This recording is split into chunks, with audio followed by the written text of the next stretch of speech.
마태복음 5장 1절로 12절을 통해서 8가지 복을 받읍시다 하는 제목으로 은혜를 나누고자 합니다. 우리 예수님께서 이 땅에 오신 목적이 무엇입니까? 양으로 생명을 얻게 하고 더 풍성히 얻게 하려 하는 것이라고 요한복음 10장 10절에서 말씀을 주고 있습니다. 여기서 생명은 구원을 얻는 것이고 구원은 성령으로 거듭나야 받을 수 있다는 것입니다. 즉 성령 충만으로 거듭나서 구원받으면 우리 하나님께서는 구원받은 백성들에게 부족함이 없도록 풍성하게 날마다 채워주시는 것이죠. 시편 23편 1절 여호와는 나의 목자가 되시니 내게 부족함이 없으리로다 라고 말씀을 합니다. 우리 하나님께서는 자기 백성에게는 엄청난 축복을 주십니다. 여러분들 기복주의자가 되어서는 안 되지만 기독교는 축복의 종교입니다. 인간의 생사 화복을 주관하시는 분은 분명히 하나님이시고 복의 근원도 하나님이십니다. 그리고 하나님의 축복을 받지 않고는 살 수 없는 것이 우리들의 모습인 줄로 믿습니다. 구약시대에 하나님께서 허락하신 축복은 대부분의 눈에 보이는 축복이었지만 신약시대에 와서는 예수님께서 허락하신 축복은 눈에 보이지 않는 차원 높은 신령한 축복을 말씀하고 계시는 것입니다. 눈에 보이는 축복보다 신령한 축복을 먼저 구하고 그렇게 살면 눈에 보이는 축복도 함께 받게 된다는 것입니다. 요한 3서 1장 2절에 영혼이 잘됨과 같이 범사가 잘되고 강건의 축복이 온다고 분명히 말씀하고 계십니다. 예수님은 마태복음 5장에서 7장까지 산상수훈을 말씀하고 계시죠. 산상수훈은 예수님께서 갈릴리 지역에서 제자들과 군중들에게 기독교인의 윤리적인 삶과 신앙의 모습에 대해서 말씀하신 것입니다. 오늘 이 말씀은 기독교 신앙의 기초를 만들어 주고 있다고 여러분들에게 전할 수 있겠죠. 산상수훈 가운데 오늘 본문 말씀은 8가지 복을 그리스도인들에게 약속으로 주신 말씀입니다. 8복 중에 처음과 마지막에 나오는 축복이 뭔지 아십니까? 천국이 저희 것이며 라고 말씀으로 기록되어 있습니다. 이것은 팔복 전체가 어떻게 보면 영의 세계, 천국과 관련된 것임을 알 수가 있죠. 이것은 회개하라 천국이 가까이 왔느니라 하고 애치신 예수님의 선포와 관계가 되어 있다고 볼 수 있습니다. 마태복음 4장 17절에 보면 예수께서 비로소 전파하여 이르시되 회개하라 천국이 가까이 왔느니라 하시더라 라고 기록되어 있습니다. 예수님의 선포와 예수님이 전하신 그 교훈은 항상 축복을 약속하고 있다는 것이죠. 하나님을 향한 믿음으로 우리의 의무를 다하면 반드시 하나님은 우리에게 복을 주시는 분입니다. 성경의 원리 가운데 하나님은 어떤 분입니까? 라고 물어보면 하나님은 항상 사랑의 하나님이 동시에 진노의 하나님이기도 하지만 사랑을 베풀 때는 이렇게 하라 그러면 내가 이렇게 해줄게 give and take라는 단어를 사용하게 됩니다. 그래서 그 말을 조금 다른 말로 성경적으로 바꿔보면 그리하면 하는 단어를 많이 사용하게 되죠.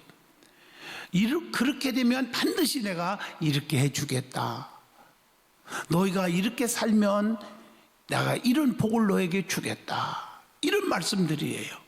사도행전 16장 31절만 봐도 주 예수를 믿으라. 그리하면 너와 내 집이 구원을 얻게 하리라. 신명기 5장 16절 보면 네 부모를 공경하라. 그리하면 땅에서 잘되고 장수하리라. 이 조건이 있단 말이에요. 에레미야 33장 3절 봐도 내게 나와 부르짖으라. 그리하면 응답하겠고 네가 알지 못하는 크고 비밀한 일을 내게 보이리라. 이렇게 말씀하고 있어요. 여호수아 1장만 봐도 강하고 담대하라. 자로나 우러나 치우치지 말라. 모세에게 명한 율법을 다 지켜 행하라. 그리하면 이렇게 나와요. 네가 어디를 가든지 무엇을 하든지 형통하게 하리라. 약속하고 있어요. 사랑하는 성도 여러분, 오늘 예수님께서 말씀하시는 그 모든 축복이 우리에게 임하기를 원합니다. 그런데 단 순종할 때, 부모 공경할 때, 예수를 믿을 때, 말씀대로 지켜 행할 때, 이게 다 단서가 있지 않습니까? 그래서 순종이 제사보다 낫다, 이렇게 말씀하고 계신 것입니다. 오늘도 여러분들이 말씀을 듣고 아멘하고 은혜를 받지만, 이 말씀을 받은 대로 여러분들이 나가서 생활 속에 적용하지 않으면 아무 가치가, 의미가 없다는 것입니다. 자, 그러면 먼저 성경에 나타나는 축복에 대해서 말씀을 한번 전하려고 합니다. 자, 우리가 성경에 보면, 특별히 구약 성경에 보면 건강의 축복을 얘기하죠. 이사야 38장 5절로 8절입니다. 또 신명기 28장에 보면 물질의 축복을 얘기할 때가 있죠. 또 창세기 9장 28절로 29절 보면 홍수 후에 노아가 350년을 살았고 그의 나이가 950세가 되어 죽었더라, 이렇게 나와요. 장수의 축복을 얘기할 때도 많죠. 또 신명기 7장 12절로 14절에 보면요, 자녀의 축복에 대한 얘기가 나옵니다. 자손의 축복. 또 신명기 28장 7절 보면 여호와께서 너를 대적하기 위해 일어난 적군들을 내 앞에서 패하게 하시리라, 우리를 보호하는 축복이 있죠. 또 신명기 26장 19절을 보면 우리를 하나님께서 존귀하게 만들어 존귀한 자로 하는 존귀의 축복이 있습니다. 시편 121편 1절로 8절 보면 여러분 다 아시는 말씀이잖아요. 나의 도움은 하나님께 밖에 없다. 그는 졸지도 아니하시고 주무시도 아니하시고 낮이나 밤이나 지켜준다고 하는 형통의 축복을 얘기하기도 합니다. 자, 그러면 신약시대에 나타나는 그 영적인 축복이 뭘까요? 이것은 누가복음 7장 48절, 여자에게 이르시되 내 제사함을 받았느니라. 다시 말하면 사죄의 축복입니다. 예수님의 보혈로 제사함을 받은 축복이 얼마나 귀한 축복인지 모릅니다. 왜냐하면 죄사함이 없으면 우리는 영원한 형벌을 받을 수밖에 없잖아요. 로마서 6장 23절, 로마서 3장 23절, 하나님께로 갈 수가 없는 거예요. 사도행전 10장 44절, 중생의 축복으로 성령으로 거듭남의 축복이 있습니다. 또 사도행전 16장 25절, 평화의 축복으로 심령 속에 천국이 임재하는 축복을 말하는 것입니다. 또 로마서 8장 31절로 35절을 보면 이것은 죄와 고통과 마귀를 이기는 승리의 축복이 있습니다. 또 사도행전 20장 34절로 35절 보면 이것은 섬기는 축복, 봉사의 축복이 있습니다. 또 충성의 축복으로 하나님의 이 일을 위해서 충성하는 그런 축복이 있어요. 그럼 충성하는 자에게 주시는 복들이 많잖아요. 사도행전 20장 24절을 한번 같이 읽겠습니다. 내가 달려갈 길과 주 예수께 받은 사명 곧 하나님의 은혜의 복음을 증언하는 일을 마치려 하면은 나의 생명을 조금도 귀한 것으로 여기지 아니하노라 라고 말씀하고 계십니다. 또 디모데후서 4장 8절을 보면 영생의 축복으로 영원한 천국에서 영생과 상급을 받는 축복이 있다고 하는 것입니다. 또 마태복음 8장 오늘 본문에 주시는 말씀처럼 팔복의 축복이 있어요. 산상수훈에 약속한 신령한 축복이 있다는 거예요. 그래서 오늘 저와 여러분이 8가지 축복을 다 받을 수 있기를 바랍니다. 그래서 팔복에 대해서 여러분에게 말씀을 드리고자 하는 것입니다. 그런데 이 팔복 8가지 복은 그냥 누구나 다 주는 게 아니고, 교회 나왔다고 다 주는 게 아니고, 조금 전에 말씀했지만 그리하면 조건이 있단 말이에요. 이렇게 하는 자는 이것을 주겠다, 이런 말씀으로 8가지가 기록되어 있어요. 첫 번째가 심령이 가난한 자는 복이 있나니, 오늘 본문 3절이에요. 천국이 그들의 것임이니라. 심령이 가난한 자에게 천국을 소유하게 하신다는 거예요. 그러면 심령이 가난한 자에게 왜 축복이 임합니까? 라는 질문입니다. 그것은 갈라디아서 6장 14절에 욕심을 모두 십자가에 못 박았기 때문입니다.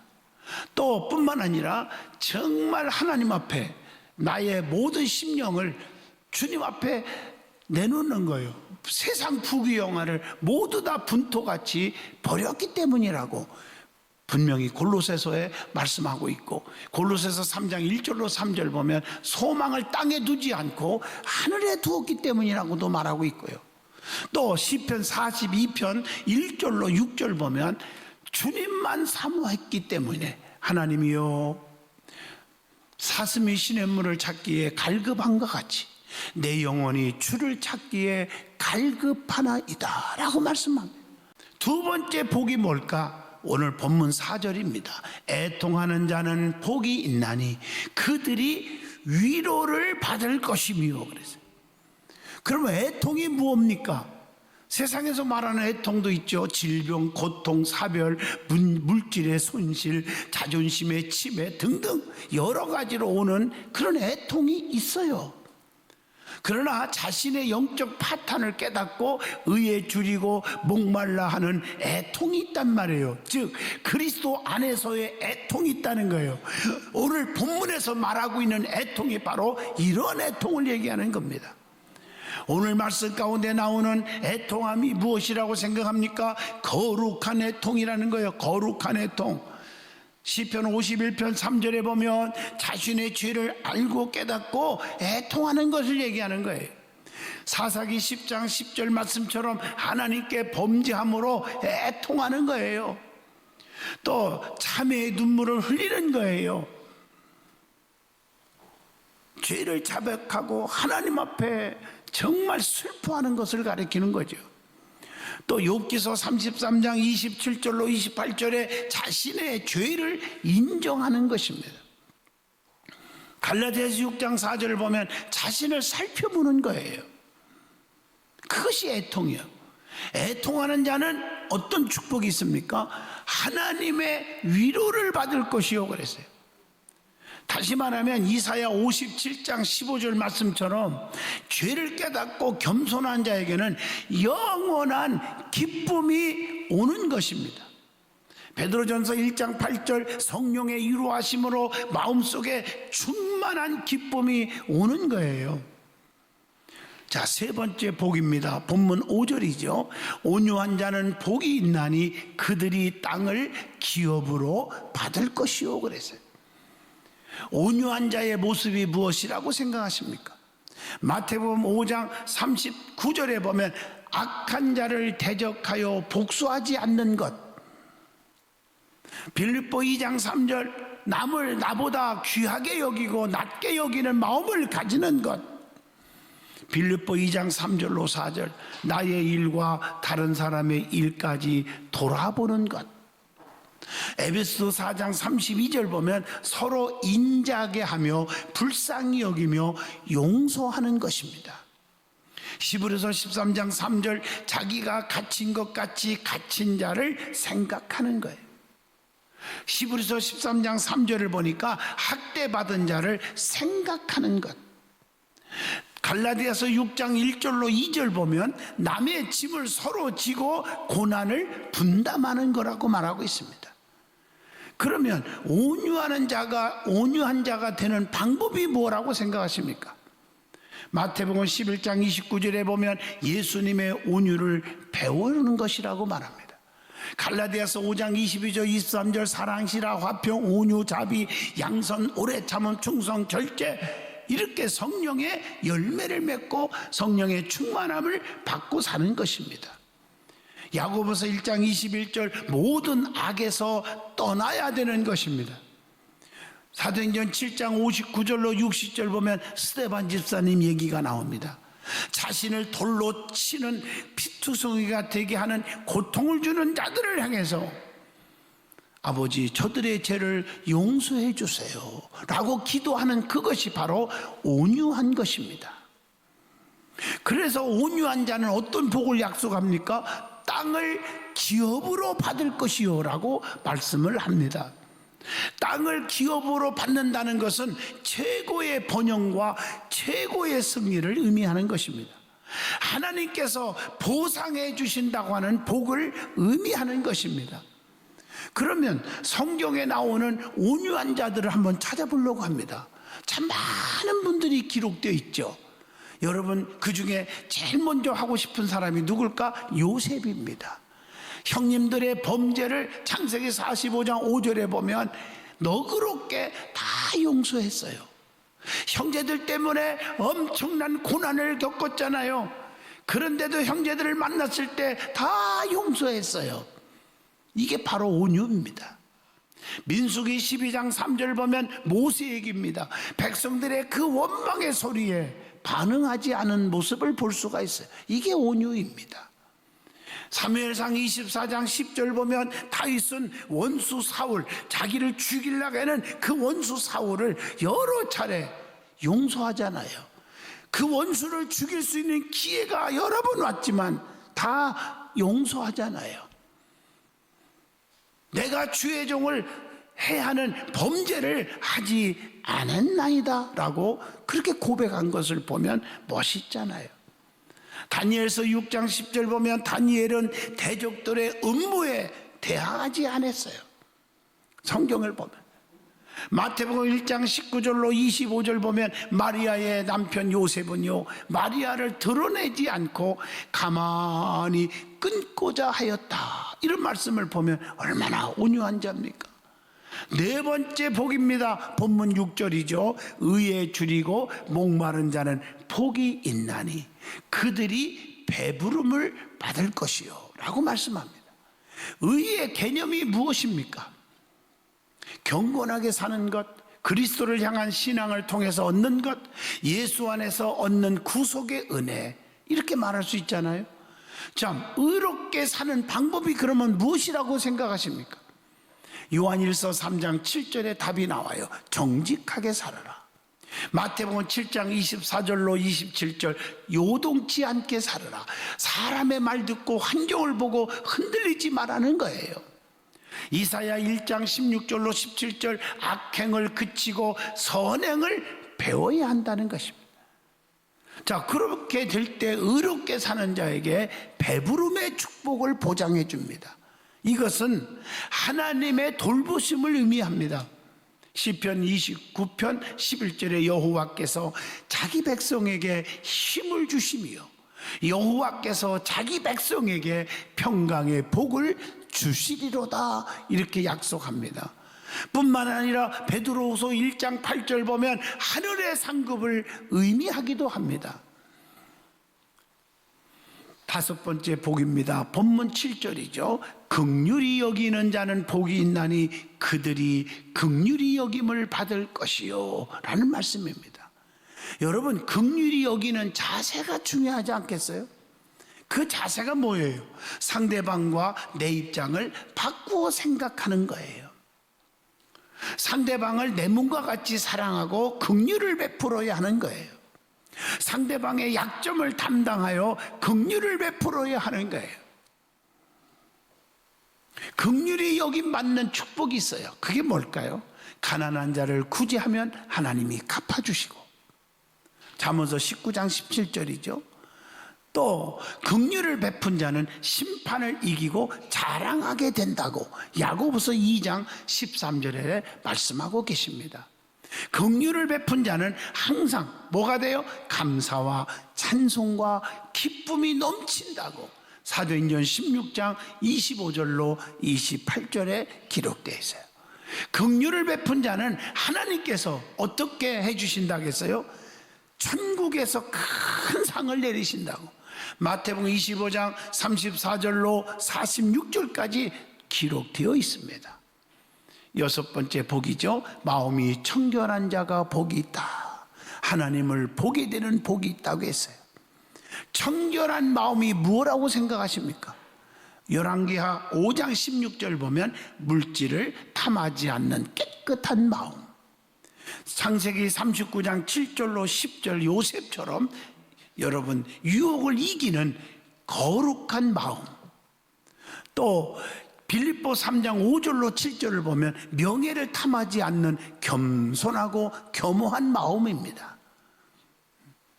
골로새서 3장 1절로 4절을 보면 땅의 일보다 하늘의 일을 생각하는 마음이라고 표현을 하고 있습니다. 그리고 빌립보 1장 15절로 21절 보면 오직 주님만 높이는 일편단심의 마음이라고 표현을 합니다. 그러면 마음이 청결한 자는 어떤 복을 보장해 줍니까? 하나님을 보게 되는 복이 있다고 했어요. 인간은 하나님을 직접 볼 수 있는 게 아닙니다. 형상을 볼 수가 없어요. 하나님을 본 자가 없어요. 하나님의 얼굴을 본 자는 죽습니다. 그런데 하나님을 본다는 의미가 뭐냐는 거예요. 영혼의 행복의 완성을 의미한다고 봅니다. 하나님의 깊은 은혜와 하나님의 깊은 섭리와 하나님의 역사를 보게 되는 것을 의미합니다. 하나님을 영적으로 만나는 영적인 깊은 체험을 의미하는 것입니다. 그리고 7번째 복입니다. 본문 9절에 보면 화평하게 하는 자는 복이 있나니 그들이 하나님의 아들이라 일컬음을 받을 것이요. 전지전능하신 그 하나님의 아들이 된다. 어마어마한 축복 아니겠어요? 화평케 하는 자에게 복을 준다는 거예요. 그래서 우리는 피스메이커가 돼야 되는 거예요. 화평케 하는 자가 되라는 거예요. 여러분 시편 122편 6절 봐도 예루살렘을 향하여 평안을 구하라. 예루살렘을 사랑하는 자에게는 내가 형통케 하리라. 이렇게 말씀하고 계시잖아요. 화평을 가져오는 방편이 있습니다. 그것은 십자가의 피로 화평을 이루는 겁니다. 십자가로 하나님과 화목해지는 거예요. 서로 양보함으로 화평을 이루는 거예요. 화평의 대상이 누구라고 생각하십니까? 이웃과 화평하는 거예요. 이웃입니다. 또 미워하는 자와 화평해야 되고 성도 간에 화평이 있어야 되고 형제에게 화평이 있어야 되고 하나님과 화평이 이루어져야 합니다. 그렇게 되면 하나님의 아들이 되는 축복을 주는데 하나님의 아들이 되는 방법이 바로 된다고 하는 그 뜻이 에베소서 3장 5절에 예정되어 있다고 봅니다. 또 예수님을 영접하고 믿는 자가 되는 것 갈라디아 3장 26절, 갈라디아 4장 6절 아들의 영으로 된다는 것, 로마서 8장 14절 하나님의 영으로 인도를 받음으로 된다는 겁니다. 8번째 마지막 팔복 중에 하나 본문 10절입니다. 의를 위하여 박해를 받는 자는 복이 있나니 천국이 그들의 것이며.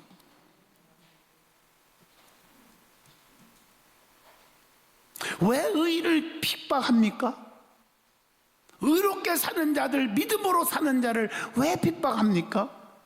그 핍박하는 자들은 예수 그리스도를 미워하기 때문입니다. 하나님을 싫어하기 때문입니다. 인간의 마음속에 죄의 본성이 있기 때문인 것입니다. 그러면 핍박이 오면 어떻게 해야 됩니까? 기도해야 됩니다. 인내하고 견뎌야 합니다. 그러면 핍박을 견딘 자들이 성경에 많이 나오잖아요.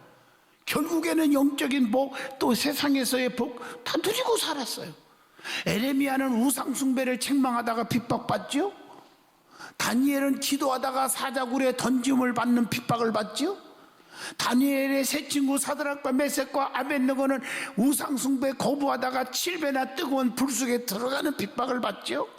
스데반도 복음을 전하다가 돌에 맞아 순교하는 핍박을 받죠. 성경에 보면요 정말 핍박받은 자들이 많이 나와요. 근데 그게 복 있는 사람들이었어요. 그게 축복인 줄로 믿습니다. 결론적으로 말합니다. 예수님께서 산상수훈을 통해서 천국 복음을 전하시면서 8가지 복을 전파하셨어요. 이 모든 복의 핵심은 천국을 소유하는 거예요. 구원받는 천국 백성들은 이 땅에서도 항상 기적과 풍성한 삶을 누리게 하신다는 것입니다. 여러분들이 이 어려운 시대에 8가지 복을 다 누릴 수 있기를 축복합니다. 영적인 복과 또 육신의 복까지 다 누릴 수 있기를 진심으로 축복합니다.